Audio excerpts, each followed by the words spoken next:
And a little bit of a lighter story. Adele wants you to listen to her album in order, and Spotify agrees. When it comes to her art, Adele has a certain way she likes things to be done, and the singer believes the track on an album should be listened to in their order of arrangement, and now she's got streaming giant Spotify on side. Following the release of her fourth album, 30, the shuffle button is no longer the default option for Spotify listening, but rather listeners will have to hear the tracks in their listed order. This was the only request I had in our ever changing industry, Adele wrote on her Twitter on Sunday. We don't create albums with so much care and thought into our track listing for no reason. Our art tells a story, and our story should be listened to as we intended. Thank you, Spotify, for listening. And Spotify actually responded to her tweet and writing anything for you. So they're definitely all on Adele's Mm-mm-mm. side. That must be nice. I mean, I Satisfied. just I don't want to just discount though just how incredibly powerful Adele is just to basically, say something like that and then to have Spotify be so Making responsive. moves. Now, as an artist myself, right? So in That Orko, you're a music producer, you're my music producer. We put so much time into the works that we create. So I'm 100% with Adele on this. You spend so much time crafting the track listing, not just the songs, but actually how people are Right. going to hear it and how they're going to consume it because it's not like it How they're used going to to go be. into each other, like It, I know we have how many songs are on our last record? Was yeah, so there our like last record, ultimately there was 16. We ended up cutting a few songs, but there were 16 tracks, okay? and we And were very very careful about the order that the songs went into yeah, and even interludes, with into vibe. interludes, Yeah. yeah, and the intro and just, telling a story. And you hope, of course, that your fans will go and actually listen to it in the order that you've presented. You can't control that on a digital platform because the way it used to be is that we had actual vinyls, we had CDs, and even before that, tapes. But, you used to work in a record store and Sure. it was a different culture at that time.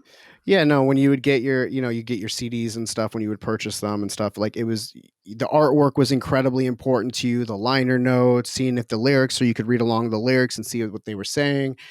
You press play, you listen to it, from front to beginning. You listen for the intros, you wanted to hear the interludes and just the journey that it was going to take you on.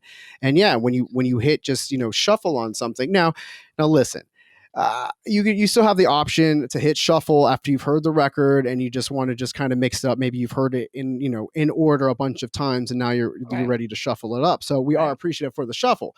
Nonetheless, I always like to, when I'm getting a record, especially if it's from one of my favorite artists, I want to hear it in the order of what they did. I want to see, I want to hear what their vision for the journey was. And I always like have it in headphones first so you can get a pure listen of your stereo and everything like that. But I mean, the order of the track is just as important as the song in context to an album. Otherwise, just listen to singles. Most times I don't even listen to the single of a record from my favorite artist. I'll try to avoid it if I see they release it until the album is out so I can listen to the single in context of the record, because I mean that's just the Okay. label or somebody Right. putting out the song. Right. Yeah, and so, coming from the perspective of, being an artist and creators ourselves, we definitely appreciate this. We think this is a good thing because I think people just don't even think about it, right? That typically it would be on auto shuffle. So your experience would just be as you kind of go through, you're like, oh, what happened? And then you have to go back and navigate. So I think the fact that this happened was really cool. And again, this just goes to the power of Adele and just, getting something in place and having change. And I just love it. Yeah, no, and just one of those things that, and maybe the shuffle button originally could be a response to the industry, because we're seeing album links getting shorter. We're seeing a lot more EPs and just singles coming out because people aren't necessarily no one's really buying music, and so to consume an entire record, it's a lot easier. People are way more into singles and 3-song singles or 5-song EPs. The album for Spotify is now 7 songs, so if you Right. have 7 songs, you're considered an album on on Right. on it. So I think that could have been a response, but hopefully moves like this.